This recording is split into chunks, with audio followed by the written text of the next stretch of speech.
In the heart of rural England stood Canterville Chase, a grand old mansion with a storied history and a dark secret. For centuries, the estate had been haunted by the ghost of Sir Simon de Canterville, a fearsome knight who had met a tragic end after murdering his wife, Lady Eleanor, in a fit of jealous rage.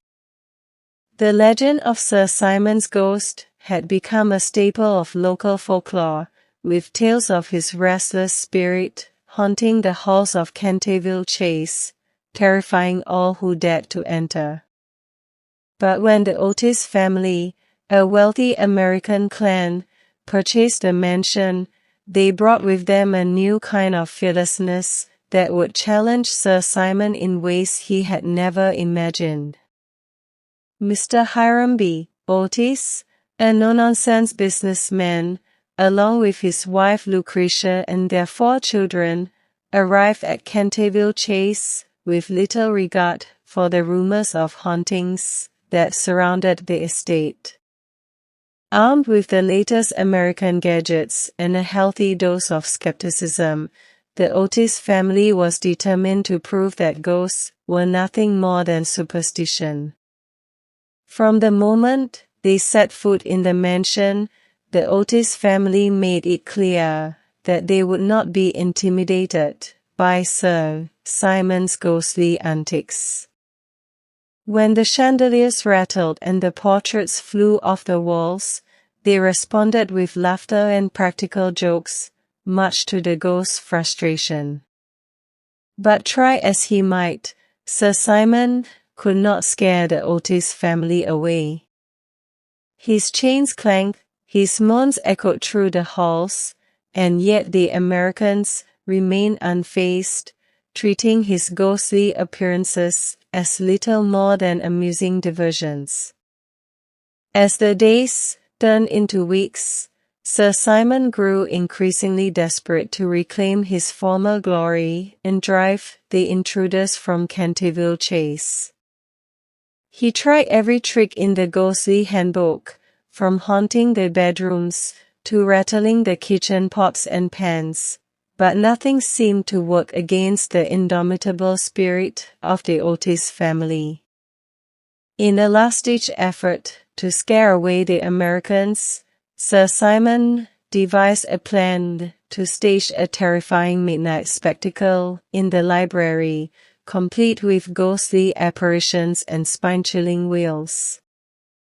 But to his dismay, the Otis family responded by redecorating the room with modern furnishings and installing electric lights to dispel the darkness. Frustrated and defeated, Sir Simon retreated to the depths of Canterville Chase, his once proud spirit crushed by the resilience of the American invaders.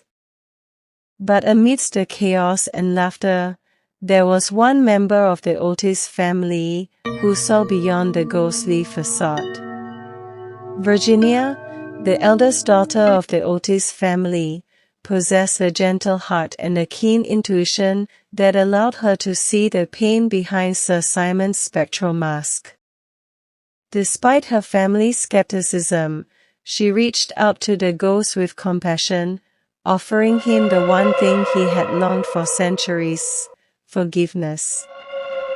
Moved by Virginia's kindness, Sir Simon revealed the tragic story of his past and the curse that bound him to Canterville Chase.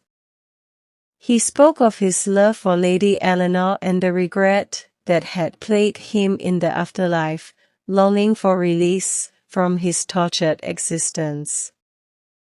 With tears in her eyes, Virginia offered Sir Simon her forgiveness and urged him to find peace in the next life. And in that moment of grace, something miraculous happened. The curse that had haunted Canterville Chase for centuries was broken, and Sir Simon's ghostly form began to fade into the ether, leaving behind only the echo of his final words of gratitude. As the sun rose over Canterville Chase, the Otis family gathered in the garden, their hearts lighter than they had been in years. Though their time at the mansion had been filled with laughter and adventure, they knew that it was time to bid farewell to the ghosts of Canterville and move on to new horizons. And as they drove away from the grand old mansion, Virginia cast one final glance back at Canterville Chase, knowing that though the ghost may have vanished, his legacy would live on in the hearts of all who dared to believe in the power of forgiveness and redemption. I hope you enjoy this extended version of The Canterville Ghost.